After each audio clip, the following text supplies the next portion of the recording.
Starkiller Base. Does it make sense? Does it not make sense? We're here to debunk this video by Script Trooper. Starkiller Base makes no sense. It's complicated because, like, of course there's going to be things that don't make sense in Star Wars because it's a space fantasy. So the question is, are you judging this with the same ruler that you use for the rest of Star Wars? Because sure, some things are fantastical, but nothing about Starkiller Base is outside the realm of what we've already seen in Star Wars. And we're going to approach this as we always approach things. We are going to, approach it in good faith. But if we can dispel any of this and debunk Starkiller Base making no sense with citations, we will. So let's get to it. This happened so quickly, within seconds, and this thing is shooting across a massive portion of the galaxy. We're talking a huge amount of space. I mean, yeah, there's a lot of space there. I mean, the thing is it's a hyper light speed weapon, so it's made to shoot across the galaxy. Like, that's what it's designed to do. Yeah, and so all of the frames that we see, including the point of origin from Ilum to shooting across the viewport with Kylo Ren of the Supremacy, to the beams diverging, hitting all of the planets in the Hosnian system, that stuff does not suggest that that is all one big giant laser that is still tethered. Now, as Choco said, it is a hyperlight speed weapon, which means it is designed to travel through hyperspace, as explained by Snap Wexley here. The scan data from Snap's reconnaissance flight confirms Finn's report. They've somehow created a hyperlight speed weapon built within the planet itself. A laser cannon. Would have passed by a few systems, Biss, Constantia, and then Balasar, and then hit the Hosnium system way down here. So I don't know if they just weren't thinking. You just weren't watching. As we explained in that scene with Snap Wexley and the Resistance talking about the weapon's technology and how it works, it travels through hyperspace. So what we see in the movie is just it shooting, traveling across the site of Kylo Ren and the Supremacy, and then it hitting its target. I partially wonder if this guy complains when you watch his Return of the Jedi of like, there's no way that the Death Star, you would have seen it already explode if you were on the Endor moon at the same time. Like, it's just such a dumb complaint to me. It's on the same level of there wouldn't be Death Star wreckage on the moons of Endor because it was vaporized. I mean, come on. That's just how explosions looked back then. They didn't have the special effects to fully render out entire explosions like they do now with computer graphics the way that they are today. When something blows up, it's still the same amount of mass.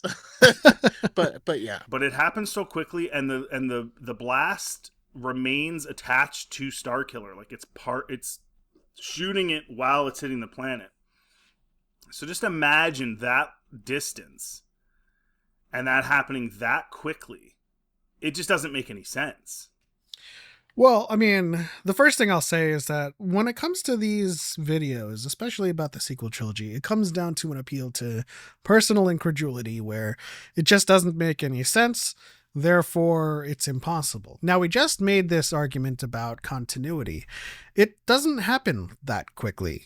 We are seeing like a montage, a time lapse of something happening. There is a non-diegetic song happening, which means this is like taking place over several hours. I don't know. It's taking place in over a long time. It's not that quick. Again, this is not new to Star Wars. Whenever people are jumping through hyperspace, we don't have to spend any amount of real time with them because it could be days or weeks or whatever. Like, they jump in and then they jump out where they're trying to be.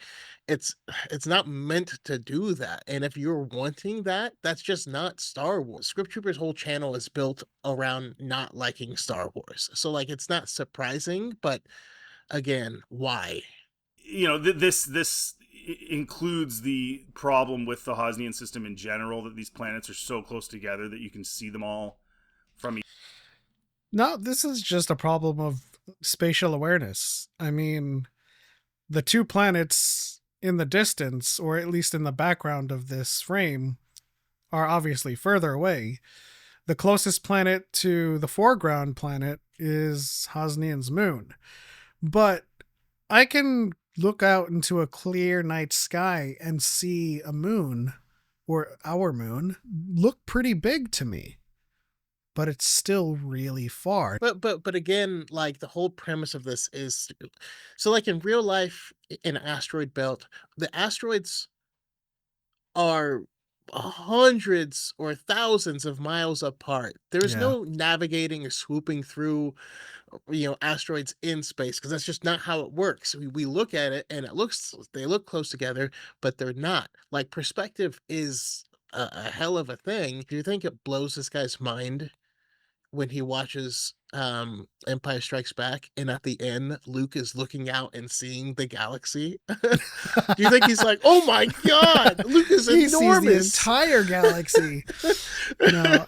Another thing I like to point out is they actually represent this really well in The Acolyte. When Sol is pursuing May, they are actually doing so within a planet's rings. To us, a ring looks like very opaque, solid, and we know that it's made up of planetary debris and stuff like that. It is just like being aware of how perspective works and how our perception of distance changes. But they wanted to have this thing, I guess, where the whole galaxy saw it happen, which wouldn't make sense anyway. The distances between these planets, like you wouldn't see anything. So the whole galaxy galaxy didn't see it happen. Yeah. That's we come into this with trying to assume the best, but I don't know.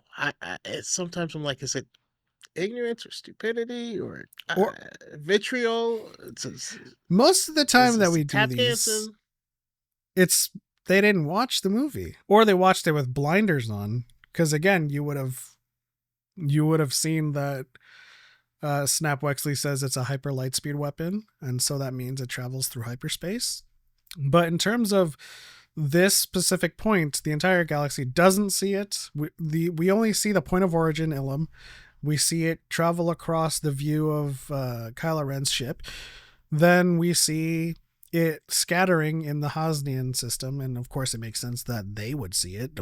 They're being targeted. And then Takodana sees it. They don't see the massive laser flying across the sky. They just see a bit of the scattering, of course, of the lasers approaching a system, and then an explosion. And we would see it. Like if you take a telescope into an observatory, or you just look out of an observatory telescope, you'll see stars burning out and supernovas and stuff. We can see explosions in space. And most people just don't know to look, you know. And most people just aren't like a looking. hint. That's just a hint of his being force sensitive. Look where Takodana is. That's where Han and Finn see the laser going across the sky. Look at how far away it is, and look at how many planets and systems are in between Hosnian Prime and Takodana. It doesn't make any sense at all. I'm not going to say anything about his laugh. Our current capabilities with the telescopes that we have at this very moment, we can observe the very end of the observable universe. Takodana can see this explosion from where it is. Now, I'm assuming you're going to make an argument from line of sight and obfuscation, but having all of these planets in between Takodana and Hosnian Prime isn't a straight shot. They're not all on the same plane. No, if you look over it, they're just all on it's like playing pool. You know? It does happen when the planets align. Right? But that's within our system, right? We have a solar system and the planets can align, but this is over multiple systems. All of those planets just aren't going to be all like, all right. If you're on Takodana, all of those planets, including the Hosnian system, they're just going to look like stars. You take a look at the night sky today, all you see is stars. Then you go to a telescope, you can start to see planets. Zoom in even further, you can see distant galaxies. None of it is going to be obfuscated by any known celestial body that is represented on a flat plane that looks like it should be in between Takodana and Hosnian Prime. It's actually accurately represented because the explosion they see looks like a supernova. It looks like a distant star exploding. And I like to refer to this video by Neil deGrasse Tyson, who says that the Starkiller base technology is actually underrepresented. All this to say, Takodana would see this explosion. Galaxy shrinking, which is of course the hallmark of Disney Star Wars, is to shrink the galaxy, go to travel to 3-4 planets in a day, Rey, and it felt so tight and congested. But when you look at this map, this thing is huge. This is a galaxy. There's thousands, hundreds, thousands of planets. It just doesn't make sense to have that happen from that distance away and in that short period of time. So I suppose this is the last argument he makes in this video. What I'm going to say about that is Star Wars has always been inconsistent with timing, with travel. As Choco pointed out earlier, we don't spend all of this time with people in hyperspace. And we see it across Star Wars in the prequels. Obi-Wan and Anakin and Padme, they travel across the galaxy, all over the place, including in the Clone Wars. And sometimes it takes a day. Sometimes it takes a couple of hours. Sometimes it takes a day and a half. It's all inconsistent. It's not a Disney construct of Star Wars to make the galaxy feel tight and congested. It is a storytelling apparatus. It's literally just the hallmark of Star Wars. All the way back to A New Hope. I mean, I suppose they hadn't established the size of the galaxy back then, but still, Luke gets like one lesson before they jump into the Alderaan system, or what is left of it, and then jump all the way to the Rebel base. And then again, these are all things that are baked into Star Wars. And the fact that it's such a difficult thing to for you to accept. Do you like Star Wars? I don't know.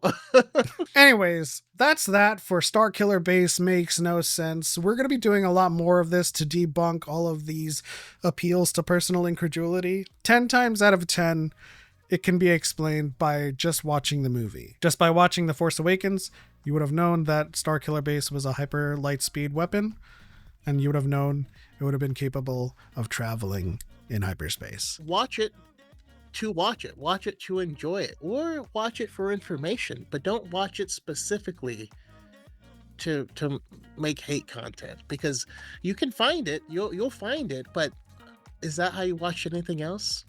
Probably not. Anyways, if you learned something new, like this video, subscribe for more videos, and tap that bell icon so you don't miss any of those videos. Choco, what did we learn today? Just use the same judgment, use the same ruler to measure the sequels, the prequels, and the original trilogy.